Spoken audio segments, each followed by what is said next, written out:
स्वागत है आपका आपके अपने चैनल रुद्रा जीएस वर्ल्ड में। आज हम लोग बायोलॉजी क्लास 10th का 6 पार्ट डिस्कस करने जा रहे हैं, जिसमें हम लोग मैकेनिज़्म ऑफ फोटोसिंथेसिस को समझेंगे। ठीक है, और पूरी प्रोसेस देखेंगे कि कैसे लीफ के अंदर लाइट रिएक्शन और डार्क रिएक्शन होती है। ठीक है, चलिए स्टार्ट करते हैं। सबसे पहले आप ये कहोगे कि when light falls on green leaves, जब हरे पत्तियों पर लाइट क्या होती है, फॉल होती है, गिरती है। ठीक है, इंसिडेंट होती है। तो क्लोरोफिल क्या करता है, क्लोरोफिल ऑब्जर्व कर लेता है किसको, विजिबल लाइट को। विजिबल लाइट को क्या करता है, क्लोरोफिल ऑब्जर्व कर लेता है और ऐसी कंडीशन क्रिएट करता है, ठीक है, जिससे क्या होती है कि जो वाटर होता है ना, वाटर क्या करता है, ब्रेक डाउन करता है, यानी कि हाइड्रोलाइसिस ऑफ वाटर होता है। ठीक है, क्लियर है बात। जिससे क्या होता है, वो हाइड्रोजन में ब्रेक डाउन करता है। ठीक है, हाइड्रोजन में ब्रेक डाउन करता है, यानी कि आप कहोगे कि H+ आयन वो जनरेट करता है। साथ में इलेक्ट्रॉन्स भी इवॉल्व होते हैं और ऑक्सीजन गैस लिबरेट होता है एटमॉस्फेयर में, है ना। हम जानते हैं कि फोटोसिंथेसिस से, ठीक है, ऑक्सीजन हमें बाई प्रोडक्ट के रूप में ऑब्टेन्ड होता है। ठीक है, चलिए स्टार्ट करते हैं, आगे देखते हैं। आप कहोगे the electron and proton released by photolysis of water. Photolysis in the sense what, जब वाटर क्या होगा, ब्रेक डाउन करेगा with the help of sunlight. ठीक है, उसी प्रोसेस को हम लोग क्या कहते हैं, फोटोलाइसिस। फोटोलाइसिस क्या है, डिकम्पोजिशन रिएक्शन का ही एक टाइप है। ठीक है, when decomposition reaction take place with the help of sunlight, that process is called photolysis. ठीक है, तो फोटोलाइसिस ऑफ वाटर, ठीक है, are used in the production of assimilatory power. ये इंपॉर्टेंट है आपका, एसिमिलेटरी पावर यानी कि जो सहायक शक्तियाँ होती हैं उसके रूप में। और ये दो जनरेट होता है, क्या क्या, NADPH और ATP, NADPH और ATP। ठीक है, इसके जनरेशन में इलेक्ट्रॉन और प्रोटॉन जो हैं वो हेल्प करते हैं। ठीक है, और इसी की फिर क्या होती है, साइकिलिंग होती रहती है। यही ADP क्या होते हैं, ATP क्या होते हैं, ADP में कन्वर्ट होते हैं। ठीक है, फिर वो आयनिक फॉस्फेट को ऑब्जर्व करते हैं, फिर से वो क्या कर जाते हैं, ATP में कन्वर्ट हो जाते हैं। ठीक है, ये आपका NADPH क्या होता है, NADP, ठीक है, प्लस आयन में कन्वर्ट होता है। फिर इसका क्या होता है, रिडक्शन होता है। ठीक है, और फिर से ये किस में कन्वर्ट हो जाता है, NADPH में कन्वर्ट हो जाता है। यही पूरी मैकेनिज्म चलती रहती है किसमें, कैल्विन साइकिल में। ठीक है, तो वही आज हम लोग पढ़ने वाले हैं इसमें, mechanism of photosynthesis. Mechanism of photosynthesis, photosynthesis की मैकेनिज्म को हम लोग देखेंगे। तो आप कहोगे कि सर जनरली दो टाइप के रिएक्शंस होते हैं फोटोसिंथेसिस में, हम लोग पिछले क्लास में भी देख चुके थे, यानी कि पार्ट नंबर किसमें, 5 में, कि आप कहते हो कि डार्क रिएक्शन किस में होता है, ग्राना में होता है, और लाइट रिएक्शन किस में होता है, ग्राना में होता है, और डार्क रिएक्शन किस में होता है, स्ट्रोमा में होता है। ठीक है, डार्क रिएक्शन किस में होता है, स्ट्रोमा में होता है। ठीक है, चलिए लाइट रिएक्शन के लिए आप जानते हो कि जब नाम से ही इसमें क्लियर है, लाइट रिएक्शन यानी कि लाइट की रिक्वायरमेंट यहाँ पे होगी। डार्क रिएक्शन यानी कि इसमें लाइट की रिक्वायरमेंट नहीं होगी। ठीक है, ये कहाँ पे अकर होता है, आप कहोगे सर ये अकर होता है ग्राना में। ठीक है, ग्राना कहाँ पे, किसमें, क्लोरोफिल में ग्राना पाए जाते हैं, स्ट्रोमा भी उसी में होते हैं। ठीक है, यानी आपको एक स्ट्रक्चर दिखाया गया था किसका, क्लोरोप्लास्ट का स्ट्रक्चर आपको दिखाया गया था, जिसमें आपको ये कहा गया था कि एक आपके क्या होते हैं, स्टाल्क होते हैं थाइलाकोइड्स के। ठीक है, थाइलाकोइड्स के क्या होते हैं, स्टाल्क होते हैं, इसी में क्या पाए जाते हैं, क्लोरोफिल पाए जाते हैं। ठीक है, इसको आप कहते हो हरित लवक। ठीक है, फिर इसमें क्या होता है, आप कहोगे कि सर वाटर मॉलिक्यूल का फोटोलाइसिस होता है। वाटर मॉलिक्यूल क्या करते हैं, ब्रेक डाउन करते हैं। ठीक है, क्यों ब्रेक डाउन करते हैं, क्योंकि इन पे जो सनलाइट पड़ती है उनका रिएक्शन होता है। ठीक है, चलिए वो रिएक्शन कैसे होता है वो देखते हैं कि ये फोटोलाइसिस होता क्या है। केमिस्ट्री में भी आपने देख रखा है इसको, फोटोलाइसिस ऑफ वाटर को। ठीक है, यानी कि आप कहोगे कि 2 मोल्स ऑफ वाटर, ठीक है, बैलेंस के लिए यहाँ पे 2 लिखा गया है। ठीक है, जब एनर्जी ऑब्टेंड करता है, यानी कि सनलाइट ऑब्टेंड करता है, यानी कि जो विजिबल लाइट ये ट्रैप करते हैं कौन, क्लोरोफिल।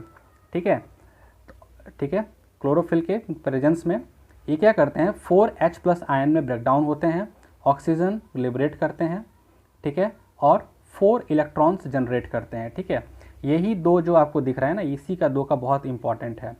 ठीक है, यही क्या करते हैं, एसिमिलेटरी पावर को जनरेट करते हैं। ठीक है, ये मैकेनिज्म हुआ कैसे, ठीक है, आप देखोगे कि यहाँ पे इस इक्वेशन का मैकेनिज्म आपको बताया जा रहा है। ठीक है, कि ये इक्वेशन हुआ कैसे, 4H2O ब्रेक डाउन करता है किस में, 4H+ आयन में और 4 हाइड्रोक्साइड आयन में। ठीक है, 4 हाइड्रोक्साइड आयन में ये कन्वर्ट होता है। फिर इस 4 हाइड्रोक्साइड आयन को आप ऐसे लेते हो यहाँ पर अलग से, ठीक है। फिर क्या करते हो, इससे 4 इलेक्ट्रॉन्स को रिमूव कराते हो, ठीक है। 4 इलेक्ट्रॉन जैसे ही रिमूव होता है तो 4OH प्लस 4 इलेक्ट्रॉन्स यहाँ पे जनरेट होते हैं।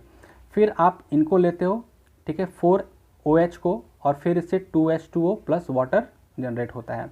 अब आप इसके बाद ये इक्वेशन आपको ऑब्टेंड होती है, जो इक्वेशन लिखी गई ना, ये वाला इक्वेशन, ये इक्वेशन यहाँ पे फिर आपको ये मिलता है, ठीक है। यानी कितनी सारी प्रोसेस मैकेनिज़्म होती है इसके अंदर, ठीक है। इक्वेशन का ये मैकेनिज़्म है, ठीक है।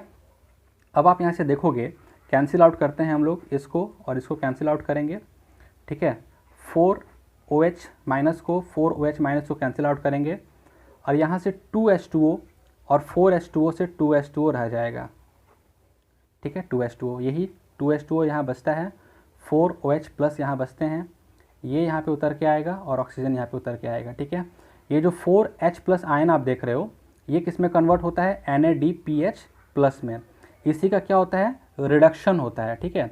इसमें रिडक्शन के बाद ये क्या करता है, H प्लस आयन इसमें गेन करता है। ये आप जानते हो कि इसमें रिडक्शन रिएक्शन में क्या होता है, एडिशन ऑफ हाइड्रोजन होता है, ठीक है। और ये हाइड्रोजन को ऐड करके क्या बनाया जाता है, NADPH, ठीक है। फिर आप यहाँ पे क्या देखोगे, यही ADP में कन्वर्ट होता है। फिर ADP क्या करता है, एक आयनिक फॉस्फेट को अपने साथ ऐड करता है और किस में कन्वर्ट हो जाता है, ATP में कन्वर्ट हो जाता है।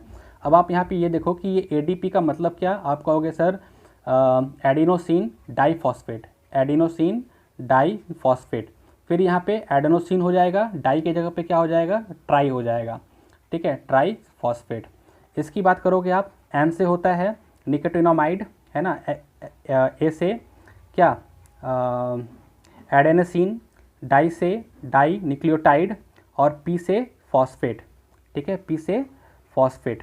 क्लियर, चलिए ये आप यहाँ तक इसको समझ गए। अब इस मैकेनिज्म को और थोड़ा सा डीपली हम लोग देखेंगे। अब आप क्या देख रहे हो कि product of light reaction, light reaction से क्या हमें ऑब्टेंड हुआ। आप कहोगे सर लाइट रिएक्शन में पहले क्या हुआ कि वाटर का हाइड्रोलाइसिस हुआ और उससे हमें क्या मिली, एसिमिलेटरी पावर मिला, ठीक है, एसिमिलेटरी पावर मिला। क्या क्या, आप कहोगे सर NADPH मिला था और ATP मिला था, ठीक है ना। चलिए ये कहाँ पे अकर हुआ, स्ट्रोमा में अकर हुआ, ठीक है।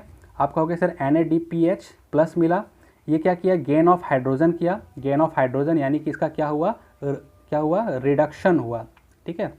आप जानते हो कि ऑक्सीडेशन और रिडक्शन दो तरह की प्रोसेस होती हैं, ठीक है, दो तरह की प्रोसेस होती हैं। ऑक्सीडेशन में आप क्या कहते हो कि एडिशन ऑफ ऑक्सीजन होता है और रिमूवल ऑफ हाइड्रोजन होता है, और इसमें क्या, रिडक्शन में क्या होता है, ठीक इसका अपोजिट, आप कहोगे रिमूवल ऑफ ऑक्सीजन और एडिशन ऑफ हाइड्रोजन, ठीक है। फिर ये हाइड्रोजन को ऑब्टेंड करके क्या बन जाता है, NADPH बन जाता है, ठीक है। फिर ये ADP है, ADP क्या करेगा, आयनिक फॉस्फेट को ऑब्जर्व करेगा, इसमें गेन करेगा, और आयनिक फॉस्फेट को गेन करके किस में कन्वर्ट हो जाता है, ATP में कन्वर्ट हो जाता है, ठीक है।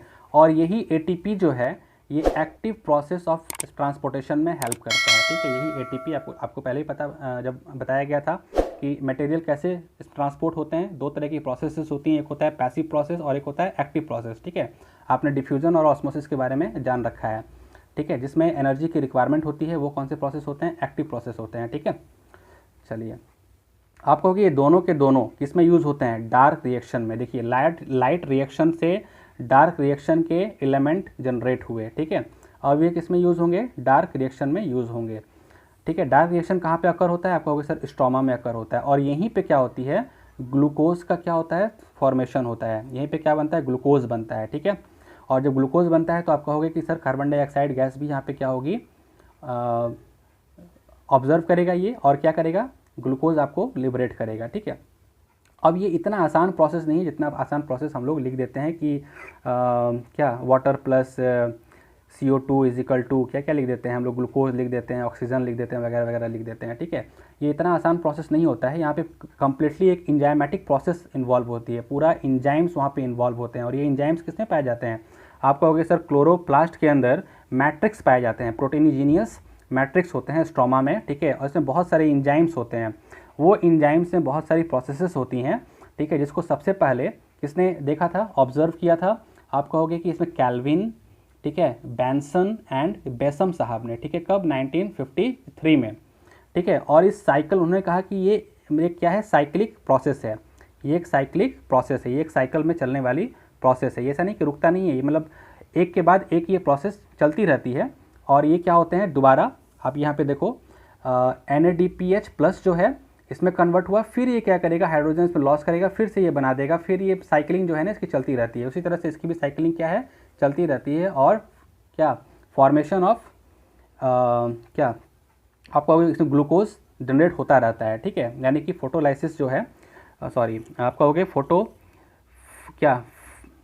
आप कहोगे फोटोसिंथेसिस प्रोसेस जो है, फोटोसिंथेसिस प्रोसेस जो है वो कंटिन्यू चलती रहती है आपकी, ठीक है। किस फॉर्म में, डार्क रिएक्शन के फॉर्म में और लाइट रिएक्शन के रूप में, ठीक है। अब आप कहोगे कि which is carried out by totally enzymatic process, ठीक है। ये जो फॉर्मेशन ऑफ ग्लूकोज होता है ये इतनी आसानी से नहीं होती है, बहुत सारी एंजाइमेटिक प्रोसेस होती है, ठीक है, जिसका नाम क्या दे दिया गया, कैल्विन साइकिल, ठीक है। यही कैल्विन साइकिल आपसे पूछा जाता है, ठीक है, आपके एग्जामिनेशन में, ठीक है।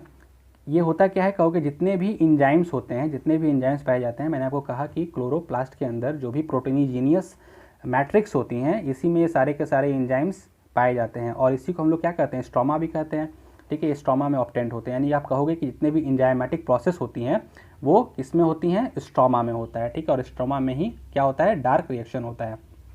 क्लियर है यहाँ पे। अब इस रिएक्शन को ओवरऑल जो केमिकल रिएक्शन यहाँ पे होती है, जो एंजाइमेटिक प्रोसेस के चलते जो केमिकल रिएक्शन अकर होती है, उसको हम लोग एक सिंगल लाइन में ऐसे लिख देते हैं। क्या लिखते हैं, आप कहोगे CO2 + 6 RUBP। RUBP का मतलब क्या, RUBP का मतलब क्या, आप कहोगे राइबोलोज बाइफॉस्फेट, राइबोलोज